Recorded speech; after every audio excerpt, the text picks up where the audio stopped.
पूरे देश में इन दिनों राम नाम की धूम है। 22 जनवरी को अयोध्या में रामलला की प्राण प्रतिष्ठा है। देश भर में इस अवसर पर उत्सव का माहौल रहेगा। इस महोत्सव की जोरदार तैयारियां चल रही है। सरकारी और सामाजिक दोनों स्तरों पर लोग इस क्षण को ऐतिहासिक बनाने में जुटे हैं।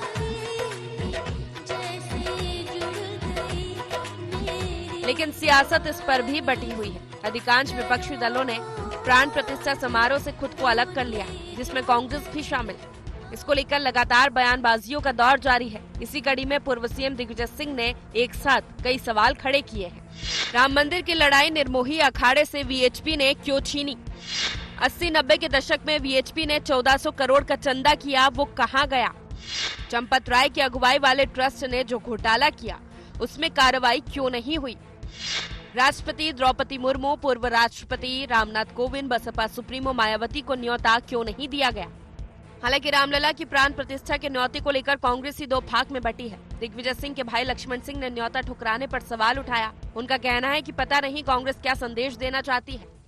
बिल्कुल जाना चाहिए, सबको जाना चाहिए। हम लोग जाएंगे, बार बार जाएंगे, हर साल जाएंगे। हमारी पूरी आस्था भगवान राम में है और रहेगी। मैं ये नहीं कहूँगा कि मूर्खतापूर्ण है, मैं कहूँगा कि अनुचित है। दिग्विजय सिंह के साथ उनके भाई ही नहीं है। वहीं पूर्व मुख्यमंत्री कमलनाथ इस मसले पर हो रही सियासत से नाराज है। वो पार्टी के फैसले के तो साथ है, लेकिन उनका ऐसा मानना है कि इस पर ज्यादा सियासत नहीं होनी चाहिए। भारत सनातन धर्म का देश है और यही हमारी भावना है। सब अपनी भावनाओं से जुड़े हैं, इन भावनाओं से जुड़े हैं और यही भावनाएं हमें बल और शक्ति देती है। सबकी अपनी अपनी राय हो सकती है। राजनीतिक धर्म का धर्म को राजनीतिक मंच पर नहीं ला सकते। वही भाजपा इस मसले को लेकर लगातार कांग्रेस पर हमलावर है। भाजपा का कहना है कि कांग्रेस का मूल ही सनातन विद्रोही है, जो किसी न किसी रूप में प्रकट हो जाता है। बीजेपी नेता कह रहे हैं कि कांग्रेस को इसका खामियाजा भुगतना होगा। ये नहीं जा रहे हैं क्योंकि ये हिंदू विरोधी रहे हैं। आज से नहीं, बरसों से नेहरू जी ने सोमनाथ मंदिर के पुनर्निर्माण में वहाँ के मुख्यमंत्री को भी क्लास ली। हमारे राजेंद्र बाबू जो प्रथम राष्ट्रपति थे, उनको भी मना किया क्योंकि वो कहते थे कि मैं बाय डिफॉल्ट मैं हिंदू हूँ और ये परंपरा उनके डीएनए में है, हिंदू विरोधी। ये देश सनातन हिंदुओं से इसकी पहचान है। इसकी पहचान प्रभु श्री राम कृष्ण और शिव से है। जो शिव राम कृष्ण का विरोधी हो, उसे जगह कहाँ मिलेगा? अयोध्या में राम मंदिर का निर्माण एक ऐसा मुद्दा रहा है जिसने भाजपा को सत्ता के शीर्ष पर पहुंचा दिया। अब जब अयोध्या में भव्य राम मंदिर बनकर तैयार हो रहा है, रामलला विराज रहे हैं, तो निश्चित तौर पर भाजपा इसका श्रेय लेने में कोई कोर कसर नहीं छोड़ रही।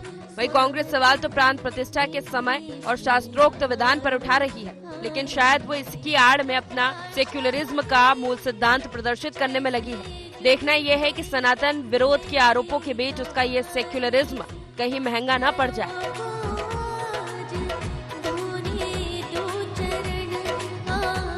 Bureau report, IND 24।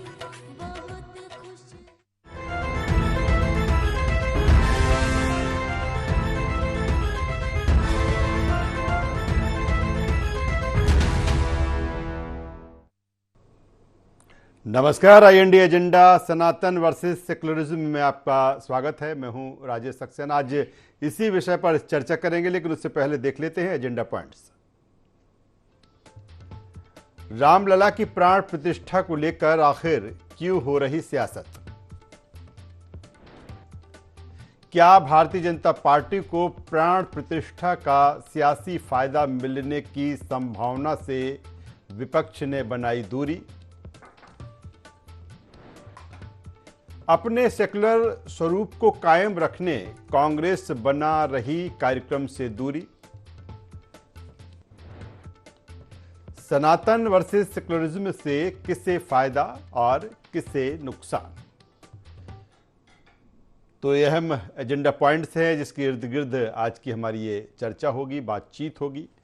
जिस तरह से एक तरफ पूरा देश अब राममय नजर आ रहा है, क्योंकि वो तारीख, वो दिन बहुत ज़्यादा दूर नहीं है जब 22 जनवरी को रामलला की प्राण प्रतिष्ठा होगी और तैयारियां व्यापक स्तर पर और पूरे देश में न्योता भी भेजा जा रहा है और किस तरह से इसका एक स्वरूप है वो उसकी भी लगातार चर्चा है और उसको लेकर तैयारी है। दूसरी तरफ राम को लेकर, सनातन को लेकर जिस तरह से जो सियासत है, जो राजनीति है, वो भी गरमाई हुई है। कांग्रेस को न्योता दिया गया लेकिन वापस कर दिया गया और जो तलखी है वो और अब गहरी होती जा रही है। कांग्रेस के अपने सवाल हैं तो दूसरी तरफ सत्ताधारी दल हम भारतीय जनता पार्टी की बात करें तो उसके अपने। आज इसी विषय पर हम चर्चा करेंगे, जिस तरह से नफ़ा नुकसान के साथ उस उत्सव की तरफ देश आगे बढ़ रहा है, इसी पे चर्चा करेंगे, बातचीत करेंगे। चर्चा शुरू करें उससे पहले अपने मेहमानों से आपका परिचय करा देता हूं। हमारे साथ में हैं वरिष्ठ पत्रकार रमेश शर्मा साहब, स्वागत करूंगा रमेश जी आपका। हमारे साथ में सचिन वर्मा जी, media panelist Bharatiya Janata party, स्वागत है सचिन जी आपका। और हमारे साथ में कांग्रेस की युवा नेता प्रवक्ता अमित ताबरे जी, अमित जी आपका स्वागत करता हूँ। सीधा सवाल अमित जी आपसे है कि जिस तरह से दो चीज़ें हैं, एक तरफ अगर बात की जाए राम मंदिर की बात की जाए, राम इस आंदोलन की लड़ाई की बात की जाए तो आप कहते हैं कि नहीं, कांग्रेस ने ही इसकी अगुवाई की, शुरुआत की, राजीव गांधी का जिस तरह से आप नाम लेते हैं। ये भी कहा जाता है आपके नेताओं की तरफ से कि भारतीय जनता पार्टी का पट्टा थोड़ी है वहाँ पर, बिल्कुल सही है। दूसरी तरफ जब न्योता दिया जाता है तो आप उसको अस्वीकार कर देते हैं। फिर आपके नेताओं के जिस तरह से सवाल शंकराचार्य को लेकर, आखिर इस दूरी की वजह क्या? देखिए, मैं आपको बताऊं कि जैसा कि आपने कहा कि राजीव जी नहीं, उनसे पहले भी मैं यही बात करूं, कांग्रेस के हमारे 1948 में कांग्रेस नेता हुआ करते थे बाबा राघव दास जी। सबसे पहले उन्होंने ये वादा किया था राम मंदिर का, और उसके बाद राजीव जी के समय क्या हुआ ये हम सब लोग जानते हैं। महत्वपूर्ण बात ये है राजेश जी कि ये ऐतिहासिक जो मामला है हम सबके हृदय का विषय है। इसमें सुप्रीम कोर्ट ने भूमिका निभाई और इस देश के 140 करोड़ लोगों ने उस मार्ग को प्रशस्त किया और उसको स्वीकार किया। उसमें कहीं भी ऐसा नहीं था कि आपको इतने समय में बना के देना है या जनवरी में देना है, या उन्होंने बस ये निर्णय दिया कि एक अच्छा मंदिर बने, ये कोर्ट का एक निर्णय था। अब आधे अधूरे मंदिर की प्राण प्रतिष्ठा करना, बात यह है कि हिंदू धर्म में सबसे बड़ी उपाधि जो होती है वो शंकराचार्य की होती है। मैं तो बहुत बड़ा अज्ञानी हूँ, मैं अपने आप को मानता हूँ। यदि शंकराचार्यों की बात करें तो यदि वो किसी बात को कह रहे हैं तो उनकी बातों का अनुसरण हम सभी को करना चाहिए, मोदी जी को भी करना चाहिए।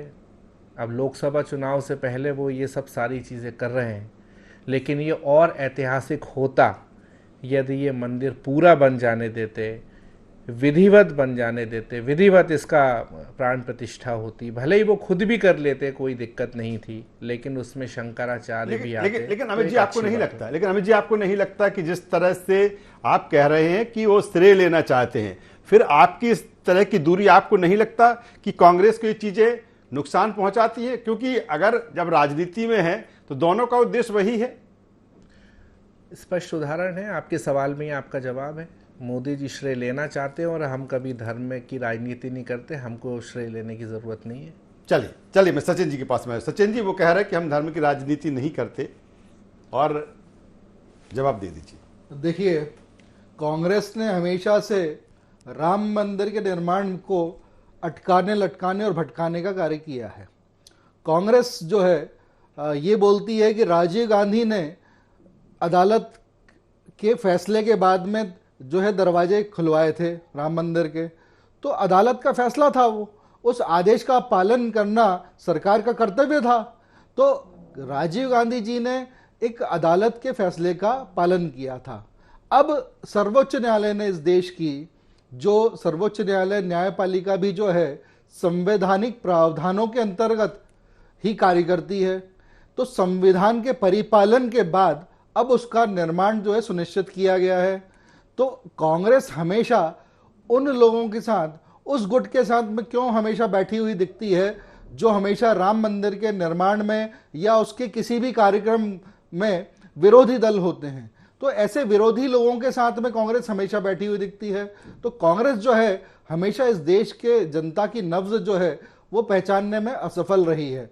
अब कांग्रेस जो है शंकराचार्य की बात करते हैं, तो शंकराचार्य जो हैं उनका एक विधिमत, उन्होंने एक जो उनका जो स्पिरिचुअल लेवल पर उनका एक अपना असेसमेंट है कि मुहूर्त को लेकर उनका एक अपना एक मत है, तो उसके बारे में उन्होंने एक वक्तव्य दे दिया। उसका कांग्रेस ने जो है एक राजनीतिकरण कर दिया कि शंकराचार्य जो है राम मंदिर के विरोध में है, इस तरह से उसको प्रोजेक्ट करना शुरू कर दिया। शंकराचार्य जी जो हैं वो कभी भी राम मंदिर के निर्माण के विरोध में नहीं है। उनका एक मत हो सकता है, मतांतर हो सकता है कि जो निर्माण जो है, जो मुहूर्त है, उसके को लेकर उन्होंने अपना एक मत दिया, तो उसको इस तरह से पढ़ने की कोशिश की वो विरोध में है, ये गलत है। चलिए, ये एक ओछी राजनीति। चलिए रमेश शर्मा साहब क्या कहेंगे? जिस तरह से मैं फिर वही कहूंगा जहां से मैंने शुरुआत की है कि पूरा देश उस दिन का अब इंतजार कर रहा है, क्योंकि लंबी लड़ाई लड़ी गई। तकरीबन मुझे लगता है कि 498, पूरा देखा जाए इतिहास तो 498 साल के आसपास रहा है। लेकिन जिस तरह की ये सियासत या राजनीति, फिर कांग्रेस जिस तरह से दूरी बना रही है, किस रूप में इसे देखें? क्योंकि एक ऐसा समय है, और जब मैंने पहले भी कहा कि जब आप राजनीति में होते हैं तो सबके अपने अपनी चीज़ें होती हैं, लेकिन कहीं ना कहीं कांग्रेस के कुछ नेता हैं वो ये भी लग रहा है कि बटे हुए हैं इस पूरे मामले को लेकर। सर क्या कहेंगे पूरी सियासत और राजनीति को? देखिए राजेश जी, इसमें दो अलग अलग बातें हैं। ये ठीक है कि हम इसको 500 वर्ष का कहते हैं कि चूंकि 500 वर्ष पहले उस मंदिर को पूरी तरीके से ध्वस्त करके उस पर कोई दूसरा धर्मस्थल बन गया था।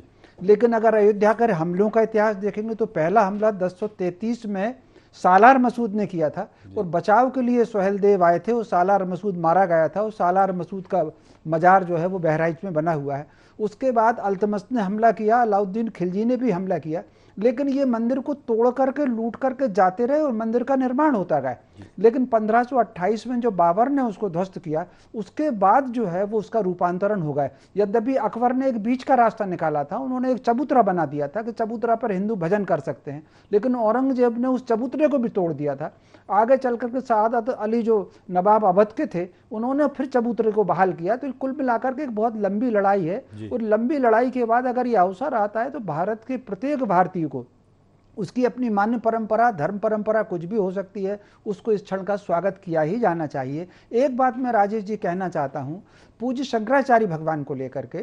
शंकराचार्य भगवान की 4 पीठ है मध्य भारत में, उसमें से 2 पीठ ने समर्थन किया है और एक पीठ ने तो खंडन जारी किया है कि हमारे नाम से द्वारिका के जो शंकराचार्य उन्होंने खंडन जारी किया है। श्रृंगेरी के शंकराचार्य जी ने समर्थन जारी किया है। एक शंकराचार्य जी ने बाकायदा तिथि को लेकर के विरोध किया है, वो बद्रीनाथ के शंकराचार्य हैं। लेकिन पुरी के शंकराचार्य जी पूज्य निश्चलानंद जी महाराज ने ये जरूर उस पर टिप्पणी तल्ख की है, लेकिन उन्होंने तारीख को लेकर के कोई टिप्पणी नहीं की। तारीख को लेकर के टिप्पणी बद्रीनाथ के जो शंकराचार्य हैं उन्होंने की, लेकिन उनको शंकराचार्य मानने से पूज्य निश्चलानंद जी ने इनकार कर दिया। तो संतों के बीच में अगर क्या है, ये आज की बात नहीं है। 2 शंकराचार्य समर्थन कर रहे हैं और 2 शंकराचार्यों की राय अलग है।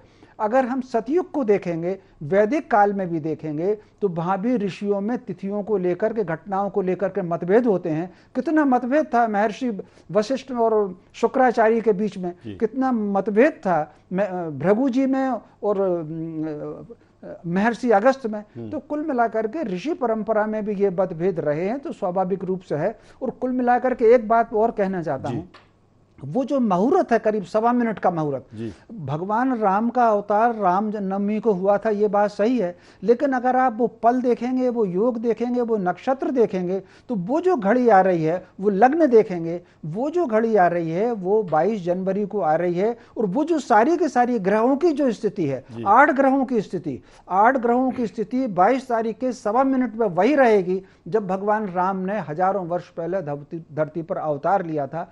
ये इसलिए वो मुहूर्त अवजीत मुहूर्त है, और उस मुहूर्त पर अगर हो रहा है तो मैं समझता हूँ वो ठीक बात है। चलिए, बेहतर बात रमेश जी कह रहे हैं। सीधे अमित जी के पास में आता हूँ। अमित जी, जिस तरह से देखा जाए, अगर कांग्रेस में भी देखे तो अलग अलग नेताओं का अपनी तरीके से उनका थॉट है, अपनी सोच है। कई ऐसे भी हैं, हमने जिस तरह से बयान में भी सुनवाया कि कई ऐसे भी है कि वो लेकर कह रहे हैं कि नहीं, कांग्रेस को जाना चाहिए। और ये भी जब बात आती है कि ये भाजपा का पट्टा तो नहीं है, जब ऐसी चीज़ें हैं और राम मंदिर का निर्माण, प्राण प्रतिष्ठा, तो ऐसे में कांग्रेस जाती है, वो तो प्रभु का दरबार है। लेकिन मेरा सवाल इस बात को लेकर है कि क्या जिस तरह से हम बात कर रहे हैं सनातन वर्सेस सेकुलरिज्म की, कहीं ना कहीं कांग्रेस को ये लगता है कि जो उसका एक सेकुलर स्वरूप को लेकर जो चलती है, कहीं ना कहीं वो चीज़ें उसकी इफेक्ट होंगी, यही कारण है कि इससे दूरी बना ली गई है? देखिए, पहली बात तो ये है, आपने कहा कि कांग्रेस में कुछ नेता ऐसे हैं जो ऐसा बोल रहे हैं, कुछ नेता ऐसे हैं जो वैसा बोल रहे हैं। ये स्थिति तो भारतीय जनता पार्टी में भी है। इनके सांसद सुब्रमण्यम स्वामी किस तरीके से इस मामले में प्रधानमंत्री नरेंद्र मोदी जी की पोल खोल रहे हैं, ये आपको और हमको सबको मालूम है कि वो क्यों इतनी जल्दी उद्घाटन करना चाह रहे हैं। आप सब में मैं अपने आप को अज्ञानी मानता हूँ। मैं ये पूछना चाहता हूँ आप तीनों से कि भाई, किसी भी अधूरे मंदिर का क्या प्राण प्रतिष्ठा की जा सकती है क्या? और आखिर इतनी जल्दी क्या है? भाई कुछ दिन बाद भी तो हो सकता है ना भाई, वो अगस्त 2025 में भी हो सकता है, अगस्त 2024 में भी हो सकता है। क्या कुछ ऐसा रास्ता नहीं निकाला जा सकता था कि हमारे जो धर्म के सबसे उच्च पद पर लोग हैं वो भी यदि आते तो एक अलग मैसेज नहीं जाता क्या पूरी दुनिया में? तो बात देखिए, कांग्रेस की ये नहीं है कि सनातन विरोधी या इस मामले में कोई कुछ भी कहे। ये बैठे हैं आदरणीय शर्मा जी, ये हर शनिवार मुझे मंदिर में मिलते हैं, मैं इनको मिलता हूं, लेकिन ज़रूरी नहीं है कि कैमरे पर बैठकर मैं ये सब सारी चीज़ें बताऊं। जैसा कि मेरे भाई ने कहा, भारतीय जनता पार्टी के जो हमारे मीडिया पैनलिस्ट हैं, कि उस टाइम कोर्ट का फैसला आया इसलिए राजीव जी को ये करना पड़ा। अरे तो भैया, ये फैसला भी तो सुप्रीम कोर्ट ने आया, इसमें तो ये भी नहीं कहा कि प्रधानमंत्री नरेंद्र मोदी जी ही उसके मुख्य सब सारी चीजें रहेंगे।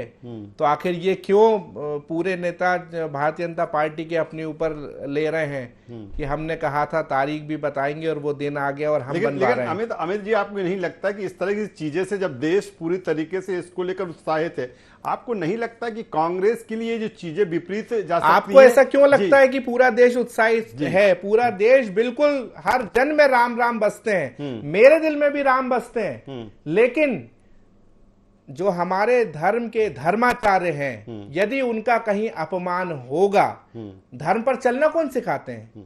ना मैं सिखाता, ना आप सिखाते, ना यहाँ बैठे दो लोग हैं वो सिखाते हैं। हर धर्म के प्रमुख लोग होते हैं, वो जो हमें बताते हैं उस रास्ते पर हम चलते हैं।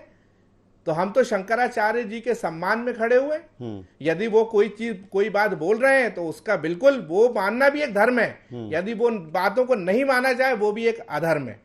आप इस बात को समझिए। सचिन जी सही जवाब देर हो जाए, पूरा मंदिर बन जाए, बिल्कुल स्वागत करिए, हम सब चलेंगे, आप भी चलेंगे, सभी लोग चलेंगे। चलिए, मैं इस पर और विस्तृत रमेश जी से भी चर्चा करूंगा, लेकिन पहले सचिन जी का। सचिन जी। राजेश जी, ये कांग्रेस वही कांग्रेस है जिसने जिस दिन शिलान्यास जब इस मंदिर का किया गया था, तब काले कपड़े पहनकर जो है संसद में विरोध प्रदर्शित किया था। तो ये वही कांग्रेस है जो बाबरी एक्शन कमेटी की तरफ से अपने प्रमुख जो है नेता कम वकील कपिल सिब्बल को जो है कोर्ट में अपीयर कराते हैं और राम मंदिर के निर्माण में अड़चने पैदा करते हैं। ये वही कांग्रेस है जो सपा को अपने एनडीए अलायंस का पार्टनर बनाते हैं, और सपा वही पार्टी है जिसने जिलानी जी को सरकार में उपकृत करते हुए एडिशनल एडवोकेट जनरल का पद दे रखा था जब वो बाबरी एक्शन कमेटी के वकील थे। तो कांग्रेस जो है उसका जो नेचर है और जो डीएनए है वो हमेशा से राम मंदिर का विरोधी रहा है। और आज जब इनको एक बोलने का मौका मिल गया कि दो शंकराचार्य जो हैं उनमें मतांतर अगर पैदा हो गया, तो इन्होंने उसको एक मुद्दा बना दिया कि हम शंकराचार्य जी के साथ में हैं और उसका एक राजनीतिकरण कर दिया। इन्होंने अपनी जो 14 जनवरी से जो अपनी न्याय यात्रा जो एक प्लान की है, वो एक जो है तुष्टीकरण का एक स्वरूप है। वो जब इस देश में राम मंदिर का जो है प्राण प्रतिष्ठा हो रही है, तो इन्होंने अपनी यात्रा प्लान कर ली है राहुल गांधी की। राहुल गांधी ने उसका जो है रिफ्यूज कर दिया है कि हम राम मंदिर के का जो प्राण प्रतिष्ठा का प्रोग्राम हो रहा है उसमें पार्टिसिपेट नहीं करेंगे और वो यात्रा करेंगे। तो इस तरह से जो कांग्रेस है वो जो है तुष्टीकरण की जो उनकी नीति है उसी पे चल रही है और वो जनता को इस देश की जनता को एक गलत मैसेज देने की जा रही है।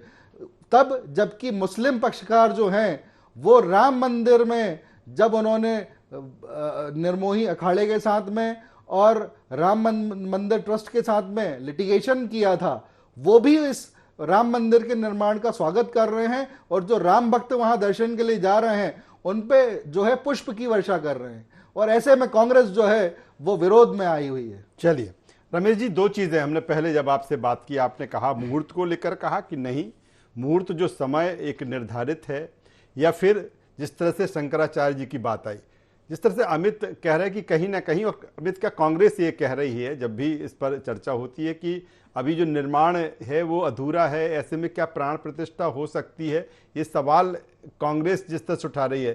सर, क्या इस तरह की चीजें हैं? देखिए, मोटे तौर पर प्राण प्रतिष्ठा जहाँ जो गर्भगृह में हो रही है वो गर्भगृह का निर्माण पूरा हो गया है। ये ठीक है कि मंदिर का निर्माण नहीं हुआ, मंदिरों के निर्माण तो विस्तार होते ही रहते हैं। मैं एक छोटा सा उदाहरण देता हूं, मैं उसमें हालांकि बहुत छोटी आयु का किशोर वय का बच्चा था, भोपाल में जब बिरला मंदिर बना हुआ था तो भीतर का जो विग्रह है केवल भीतर का विग्रह था और वहां भगवान की प्राण प्रतिष्ठा हो गई थी और उसके बाद 10 सालों तक मंदिर का निर्माण हुआ। सोमनाथ मंदिर का भी जब जीर्णोद्धार हुआ और सोमनाथ मंदिर के जीर्णोद्धार की पूरी कल्पना जो के मुंशी जी की थी, जिसको सरदार पटेल ने आकार दिया और सरदार पटेल अगर बीच में स्वर्गवासी हुए तो उसको पूरा भी के मुंशी जी ने किया।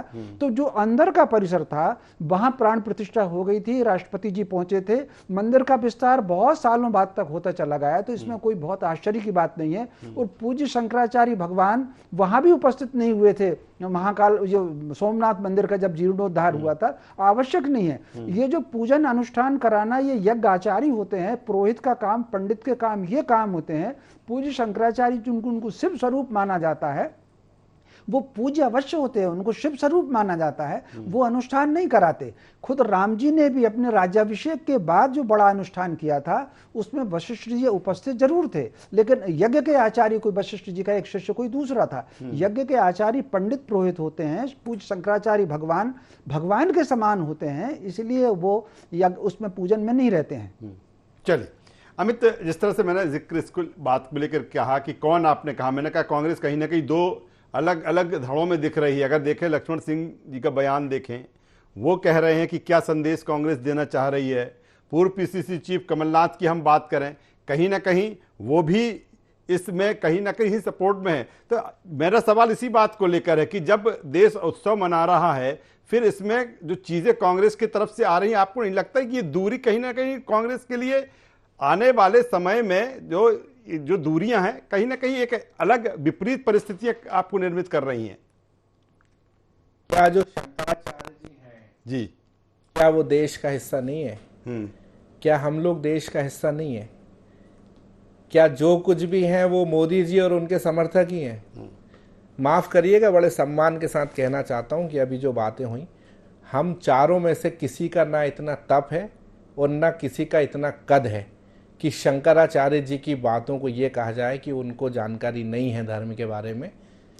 हम तो यही मानते, कम से कम मैं तो इतना मानता हूं कि जो उनका तप और कद है, क्योंकि ऐसी व्यवस्था कोई पहली बार नहीं है। हजारों लाखों सालों से शंकराचार्य जी का जो पद है, जो हिंदू धर्म को चलाने के लिए जो रास्ता दिखाया जाता है, वो कोई सामान्य व्यक्ति नहीं बन सकता। कम से कम मोदी जी के लिए उनके कद से समझौता ना किया जाए, ये भी एक धर्म है। तो कहीं कोई ऐसी कोई बात नहीं है। सभी लोग एक बात पे बिल्कुल स्पष्ट हैं कि जैसे कि यहाँ बात आ रही है कि गर्भगृह का निर्माण पूरा हो गया। अरे भाई, इतनी जल्दी क्या है? सिर्फ मात्र एक चुनाव के लिए। चुनाव तो साहब आते जाते रहेंगे, लेकिन जब 1000 साल बाद बात होगी ना, हमारे आने वाली पीढ़ी जब पूछेगी तो क्या बताएंगे हम उनको कि सिर्फ एक चुनाव के लिए हमने जल्दी मंदिर का प्राण प्रतिष्ठा कर दी थी। कहीं ना कहीं चिंता तो कांग्रेस की भी यही है ना? नहीं, क्या चिंता है बताइए आप, किस तरह की चिंता? मोदी जी को जो करना है वो तो करेंगे ही, और हमको जब जाना है वो निश्चित तौर पर जाएंगे और आपको बता के जाएंगे और पूरे देश के साथ जाएंगे।